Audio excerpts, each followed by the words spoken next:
Podcast Nada. Podcast Nada. Podcast Nada. Podcast Nada. Podcast Nada. Dobrodošli. Slušajte nas.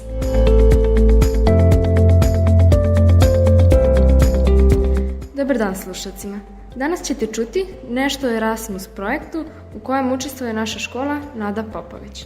Razgovarat ćemo sa učesnicima projekta, a danas je to, predstavite se, molim vas. Dobar dan svima, ja sam nastavnica Marina Lazarević iz škole Nada Popović. Ja sam Jelena Marković, pomoćnik direktora u Nadi Popović. Ja sam Sanja Nikolić, nastavnica verske nastave u osnovnoj školi Nada Popović. Hvala vam. Pa hajde onda da čujemo nešto o tome i utiske naših gosta. Za početak bismo voljeli da čujemo kakav utisak na vas je ostavio put u Barceloni.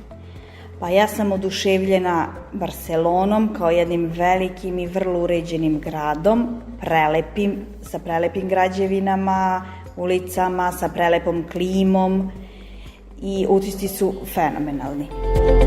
Radi se o Erasmus projektu u kojem učestvuje naša škola i u okviru tog projekta nas 3 smo pohađale kurs u Barceloni. Šta ste radili, odnosno videli, saznali ili naučili? Pohađali smo kurs o snimanju podcasta i naučile kako se snima i kako se uređuje posle toga taj snimak. Šta je bila suština samog projekta? Glavno je bilo učenje o podcastu, ali suština je bila i kulturološko upoznavanje Barcelone kao i druženje sa ostalim učesnicima u projektu. Naravno, pohađanje kursa u Barceloni predstavlja samo jednu od aktivnosti u okviru Erasmus akreditacije za škole koje je sufinansirano od strane Evropske unije. Ostale aktivnosti obuhvataju primjenu stečenih znanja kroz rad školske podcast sekcije, uvođenje inovativne forme podcasta kao školske vannastavne aktivnosti ima za cilj razvijanje kreativnosti, društvene angažovanosti, kulturološke osvešćenosti i izražavanje učenika. Kakav je bio vaš tim s kojim ste sarađivali? Naš tim, nas 3 iz škole, činili smo tim iz Srbije i sarađivali smo odlično. Da li ste upoznali nekog novog kolegu ili saradnika? Da, upoznali smo puno kolega iz različitih škola, iz Italije, Austrije i Hrvatske. I kako ste komunicirali? Bila je ekipa iz Hrvatske, sa njima smo razgovarali na srpskom i na engleskom kad smo svi zajedno sa ostalim učesnicima. Bila je ekipa nastavnika iz Austrije i ekipa nastavnica iz Italije. Predavač je bila Španjolka.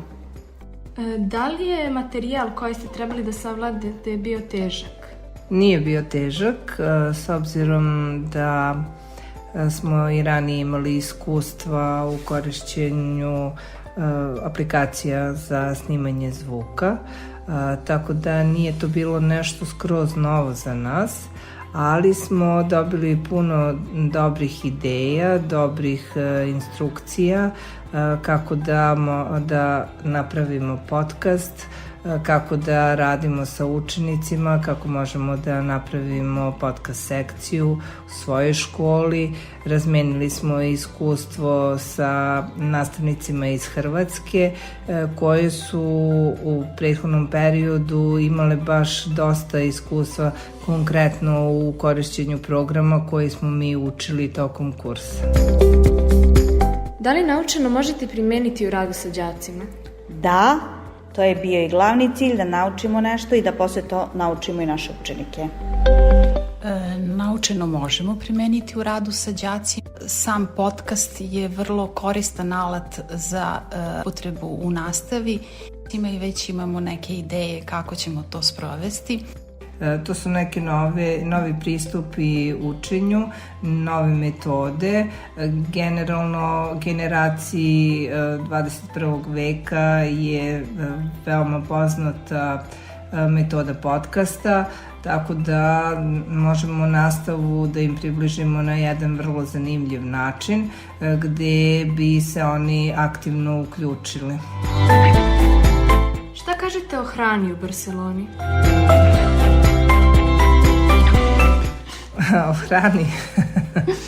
Pa evo, mogu da prenesem jedno iskustvo gde sam ja mislila da ćemo jesti nešto sasvim drugačije, a ispostavilo se da smo jeli rusku salatu, da smo jeli, kako se ono zove, musaku,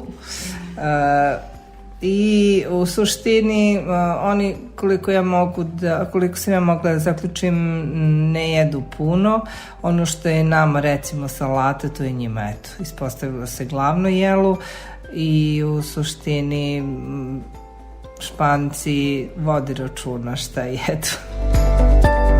Da li nam možete reći jednu reč koja će vas stalno podsjećati na putovanje u Barcelonu? To bi definitivno bio Gaudi. Zašto to? To je njihov poznati arhitekta koji je pravio izuzetno lepe i neobične zgrade i za to vreme, a i za današnje. Sagrada Familia. To je jedna veoma neobična crkva koju sam imala prilike da vidim tamo. Ona je sva od kamena, ali posebnog kamena koja se gradi preko 100 godina i još uvek nije završena. Tako da sećanje na tu znamenitost je nešto što me podsjeća na Barcelonu.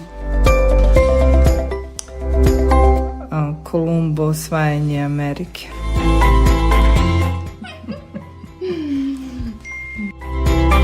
Da li ste imali dovoljno vremena da obiđete Barcelonu kao turisti? Nismo imali dovoljno vremena. Barcelona je ogroman grad i treba nam zaista puno vremena da obiđemo grad i upoznamo se sa svim lepotama Barcelone. Da je trajalo još nedelju dana, čini mi se, bilo bi nam malo vremena, jer smo imali prilike da vidimo znamenitosti kakve ne možemo naći u našoj okolini. I posljednje pitanje za vas danas. Da li ste svakodnevno ponašanje ljudi razlikuje od svakodnevnog ponašanja kod nas u Srbiji? Naš opšti utisak je da su oni smireni, da sve rade mnogo sporije nego mi, da nisu tako brzi u akcijama. Prosto žive život. Da, žive život neki sporiji, laganiji. Hvala vam na razgovoru. Bilo je lepo raditi s vama trenutno i nadam se da ćemo moći više da ćaskamo u budućnosti. Hvala i vama na pozivu, prijatno. Prijatno.